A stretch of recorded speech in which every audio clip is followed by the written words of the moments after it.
Okay, round one, we've definitely got to keep since we've at least got all three colors. I wish we had some of our early game, but this hand is still definitely acceptable. Green, blue land to start her off. All right, Dragon Fodder is a great draw, especially since we have the Strong Arm Monk in hand. I mean, we're definitely playing fodder next turn, regardless of what creature he plays. We have the Kindled Fury to help too. All right, so bit of a ramp deck could be a problem, but if we can get to that Strong Arm Monk, I'm gonna feel pretty good.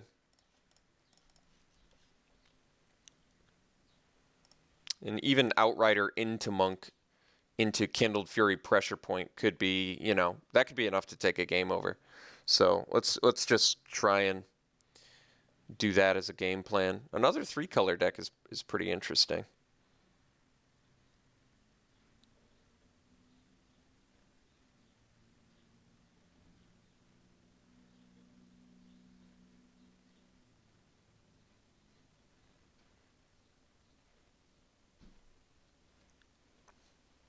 Warbringer being dashed. It's actually kind of surprising. I'm trying to think why he would do that rather than hard casting it. If he has a 1-drop follow-up play, I think it makes sense. But otherwise, kind of curious why he didn't just play it. Maybe he was worried about removal. I'm actually not sure. All right, well, yeah, we're going to Kindled Fury and take out his Whisper of the Wilds because I'm pretty confident he's going to block. Admittedly, it does get rid of some fodder for our Strong Arm Monk, but it's definitely the right play. I want to get the ramp creature off the board. In fact, that's interesting. He didn't even block. So he feared it, which is fine too. We have Draconic Roar up for when he plays Warbringer.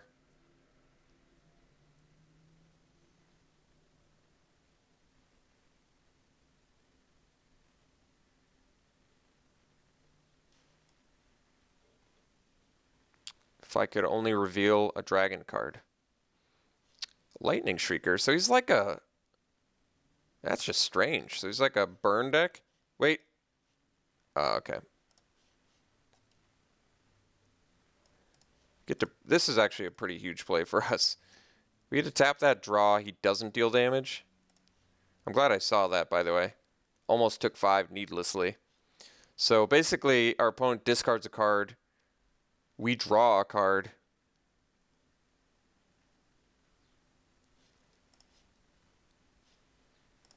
It's almost like I mind routed him. Almost. All right. Good looking hand here. We get to go Outrider into Strong Arm Monk still.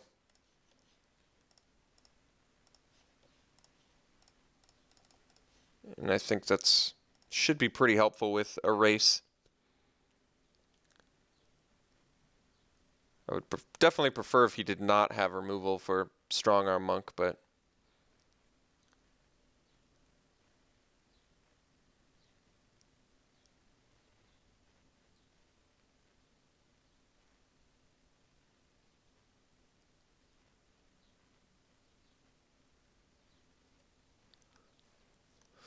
all right, now he's casting Warbringer. Not too concerned about that. He's got 2 mana up currently, but I mean, we're definitely going for the Monk and then swing with Outrider play.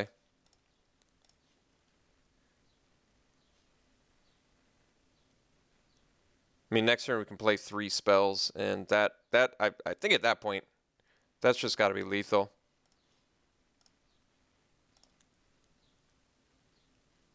Could have like Tread Upon here, but we'll allow it.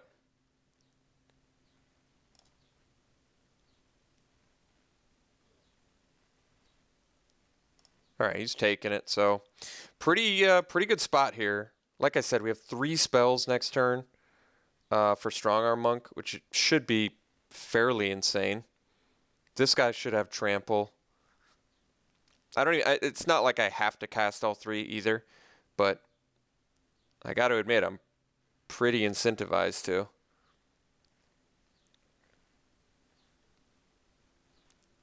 All right. Can definitely beat that. So, okay. So let's think about the plays here. And he's attacking? That is bold. So I can Draconic Roar. I think we just kill him.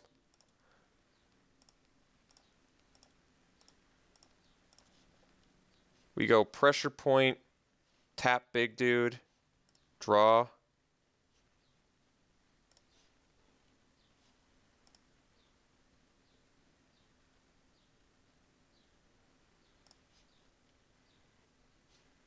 Go land, Draconic Roar, no dragon to reveal. And that should be lethal right there.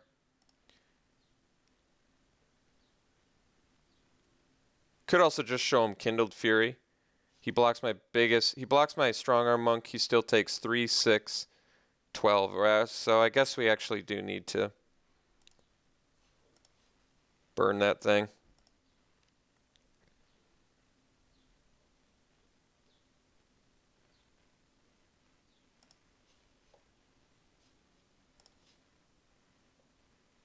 All right.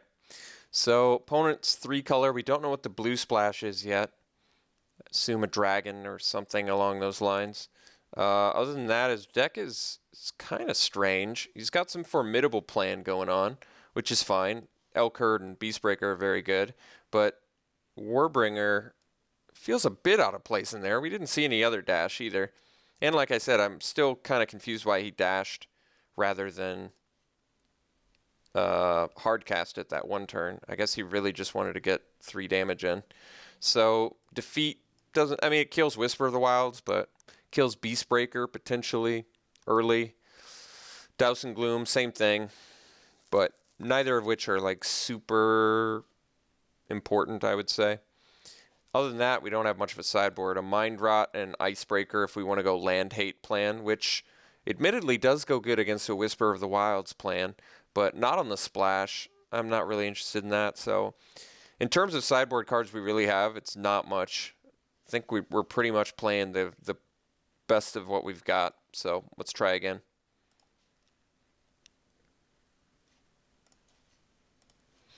Okay, we're in round 2. We're on the draw. We don't have a red mana. I still think I want to keep this hand, though. I can play Aerishin Cleric on turn 2, which admittedly isn't great, but if I find a red mana, I can play Aspirant, I can play Bathe. A lot of things are turned on if I find a red mana, so I'm going to keep this hand. Opponent mulls to 6. Seems like he's tanking a little bit on a 6-card hand, which is a good sign, yeah. And he opts to go to 5, and then Snap keeps it 5, which doesn't necessarily mean it's good or bad. Once you get to 5, as you know from watching my vids, you tend to start just accepting hands. I mean, we certainly are not. I mean, we have an advantage because he's multi-5, but this isn't a hand that's like going to be busted against a multi-5. This looks like a hand it's definitely trying to win in more of the mid game with our Berserker's Onslaught and like keep hitting with a Warbrute or something like that. If we get a red land, I feel like we're going to be in pretty good shape here, but there it is. All right, so we get to go Aspirant now. Now we have Bathe in Dragonfire. We definitely look a lot better with the red mana there.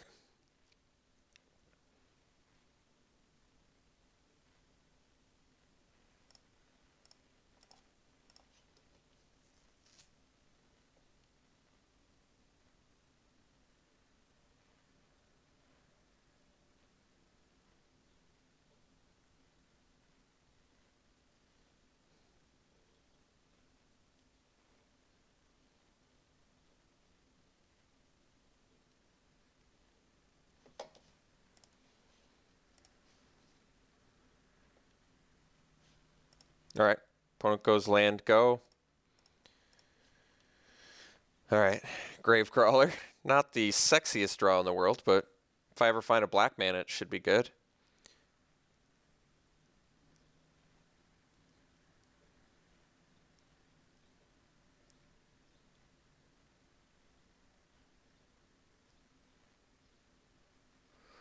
So the plan is beat with Aspirant, play Cleric, pass, start either finding a black mana or red mana for our Onslaught or Gravecrawler, or find more white mana and play Tactician at some point, or start dashing Warbrute with any land.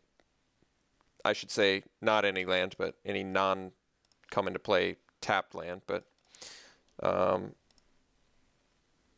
mean, feeling pretty good here. We've got a Bathe.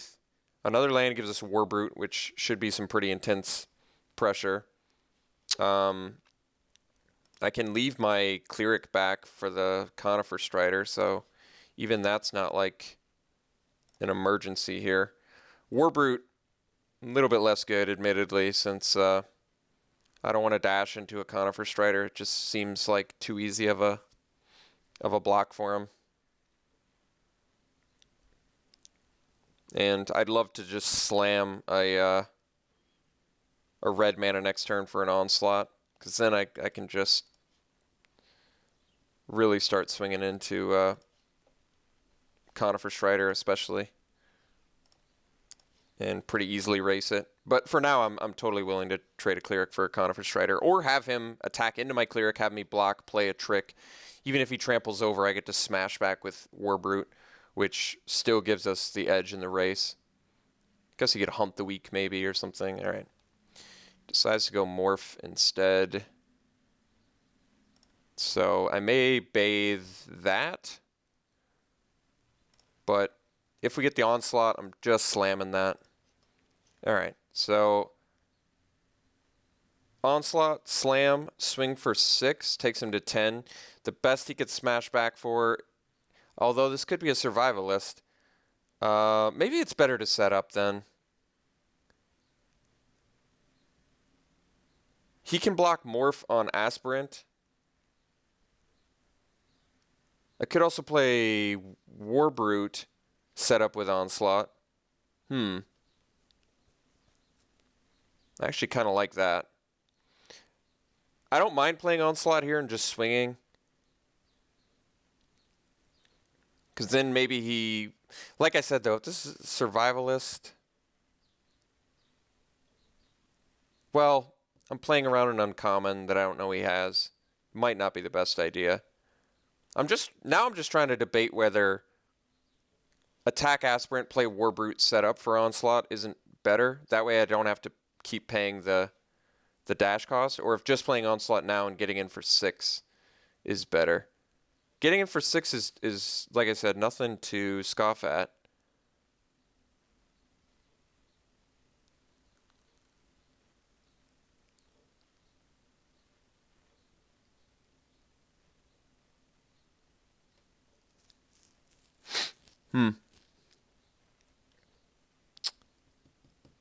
So hardcast Warbrute or play Onslaught. I think we're gonna go Onslaught. We're gonna hope that's not a survivalist, and we're just gonna bash in. Because starting to dash Warbrute next turn is still gonna be really brutal. And if I, for some reason, don't want to do that, I can Bathe. I've still got options. And just paying that cost on Onslaught now is pretty nice. I mean, he's going to have to deal with that for the rest of the game unless he's got Survivalist or he has Return to the Earth. I don't know what this is. I mean, it's more likely what? Like a, something common, like a Bowmaster or a Segmented Crotique, something like that.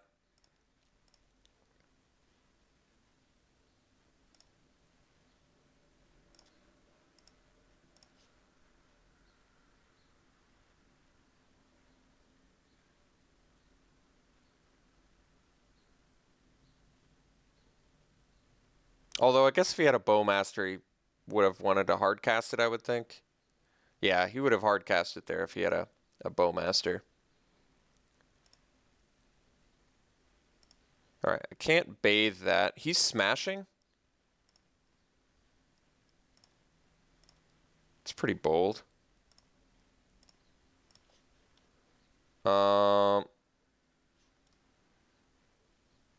So I dash Warbrute, he has to block it or he dies.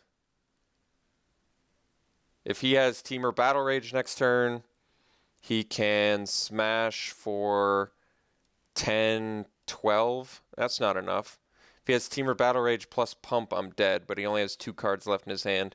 I think we just go for Warbrute Dash here. So like I said, he has to block Warbrute or he's dead because of Double Strike. So he's going to take 6. Actually, I'm going to leave Cleric back to block the Conifer Strider. Because he's not dead to either of these, and it gives me some good toughness protection here. And he can't take the Warbrute anyway, so I think leaving the Cleric back gives me a little bit of protection here, I think. Likely enough protection where it's the right move. I mean, I'm at 16, but it's not out of the realm of possibility that he could kill me with a Conifer Strider Pump plus a Teamer Battle Rage. Having the 3 extra, damage barrier could be all I need. All right, he concedes. So we got match 1 pretty soundly, but opponent mulled a 5 in round 2, or game 2 rather. So, not the best indication, but Berserker's Onslaught did some work for us. So I'm pretty happy we have these like powerhouse rare enchantments. They really give us a good mid-game, mid-range sort of strategy, because we have enough stuff to do like a pretty, let's just say it, pretty janky little aggro thing. Not very consistent aggro plan, but the Citadel Siege and the Onslaught really do give us, and even the Monk, give us a pretty good mid-range strategy. So I guess that's one pro of playing like a deck like this. All right, we'll see you in round 2.